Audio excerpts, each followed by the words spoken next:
Hey, what's up guys? My name is Brendan. I'm a contractor. I love to take things apart. My tools break all the time, so today I'm going to show you how to replace the anvil and a few other parts on a Dewalt Impact driver. If you ever had the issue of where your bit doesn't stay in the bit holder and it falls out, I'm going to show you how to fix that.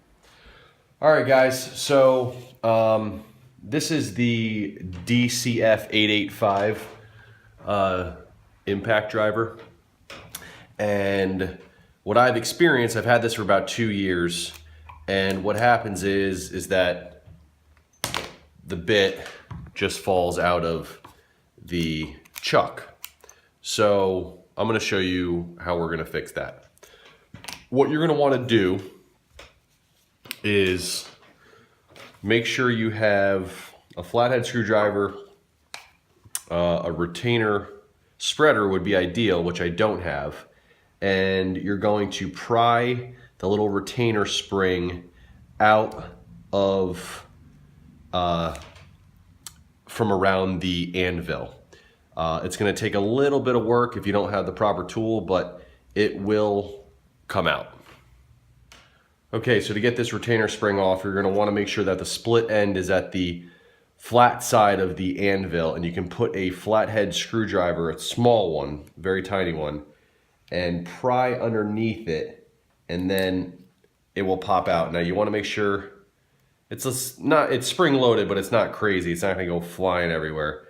So then there's a washer just below the spring clip. So you have the spring clip, and then you have this spring, and then you have the housing. Then you have the ball bearing inside of the anvil, and then you have another retainer spring here. So I watched a few videos on how to do this, and I just felt that they weren't giving me what I needed, because they took everything apart and they said, okay, now replace any broken parts. Well, not knowing what a broken part looks like, I was like, well, I don't have any broken parts. So how did I figure out that this was the broken spring? Well, I went online to the parts store and typed in this model number and found the most common parts bought for this, and that was this spring. Now I saw the picture they had, and I noticed that it had a little hook on it. This does not have a hook anymore because it broke. So it can no longer hold the ball bearing into place where it needs to be for the bit to stay inside. Okay, so then you're going to need to take out the screws that hold the plastic housing together, and there are 8 of them. 1, 2, 3, 4, 5, 6, 7, 8. You'll need a T10 Torx screwdriver to do it.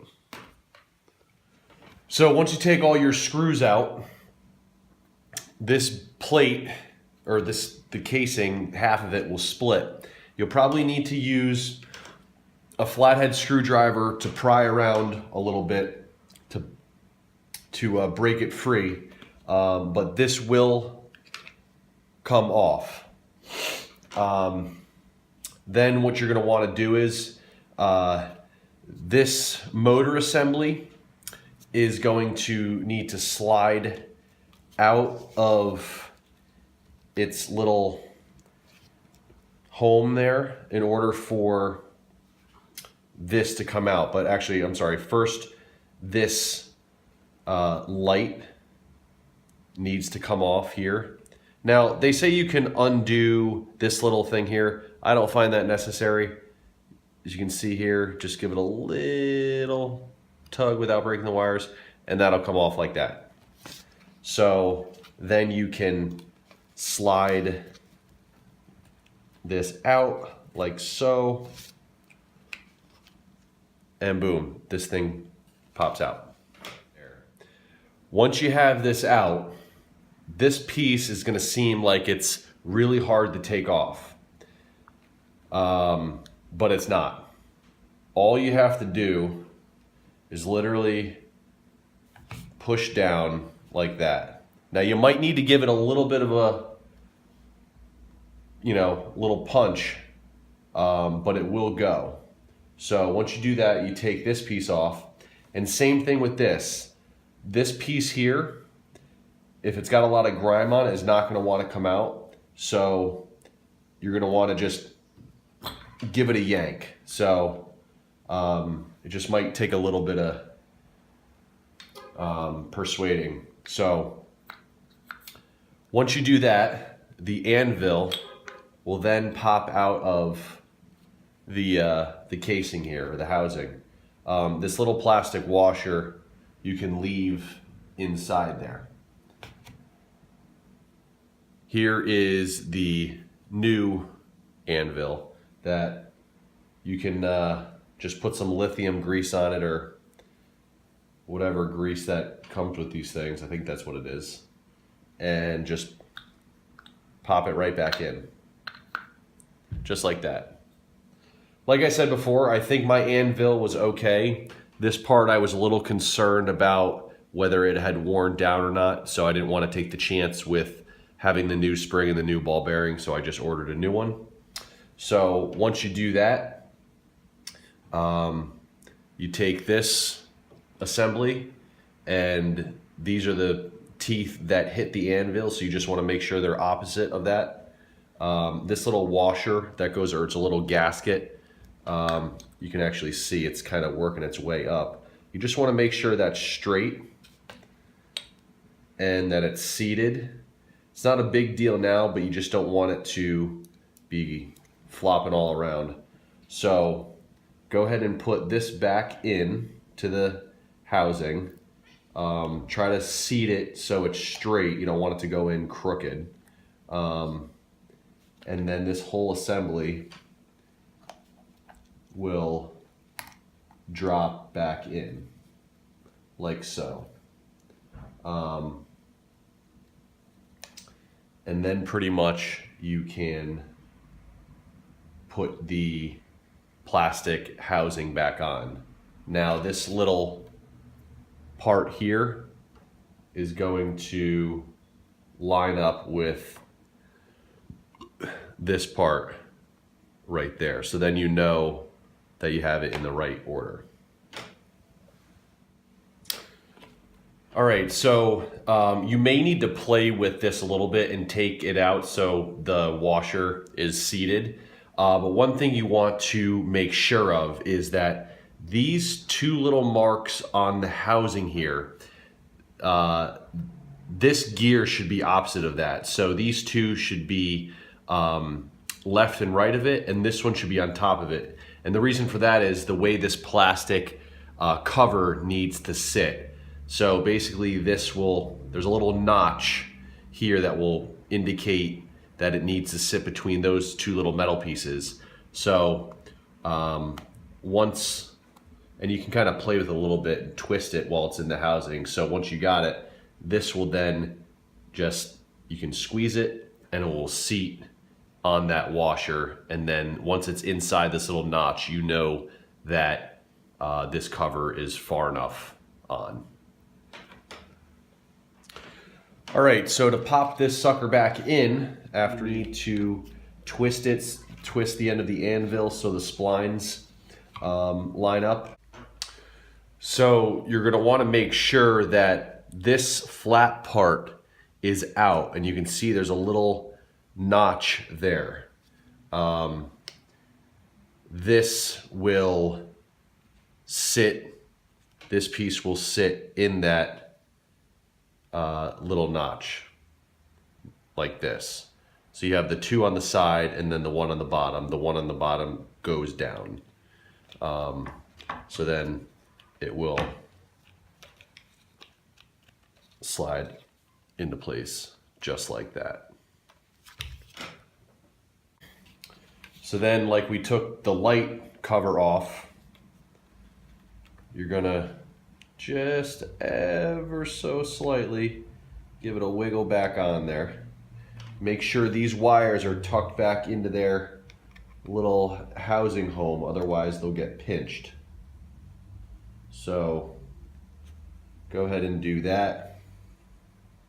And then once you're done with that, this light will twist back into its spot, like a little eighth of a turn.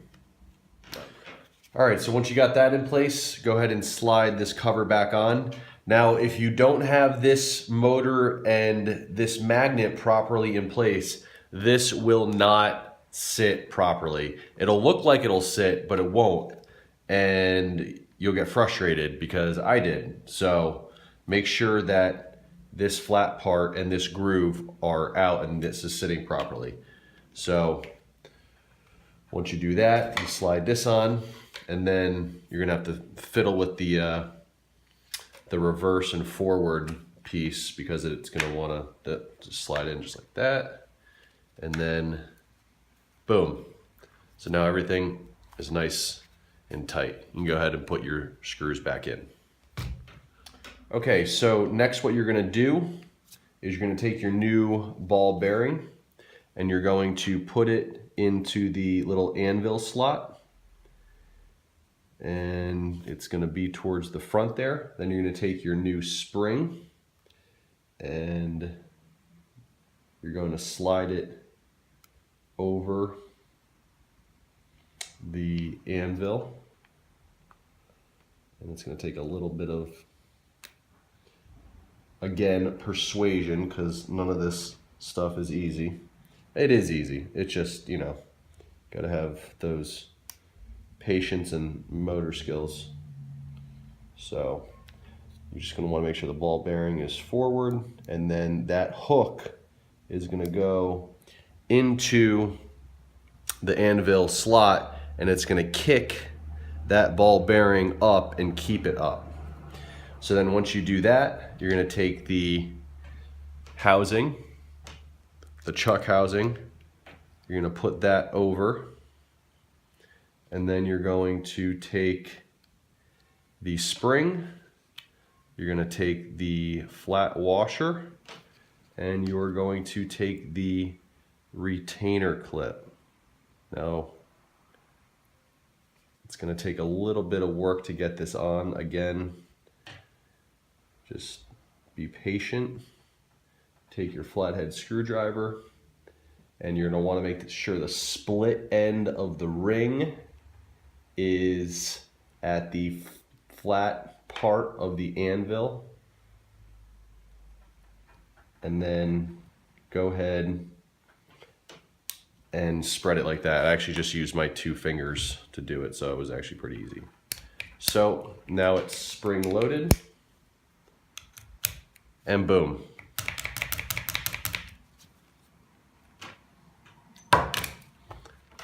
And there you go. All for about 25 bucks and 30 minutes worth of time.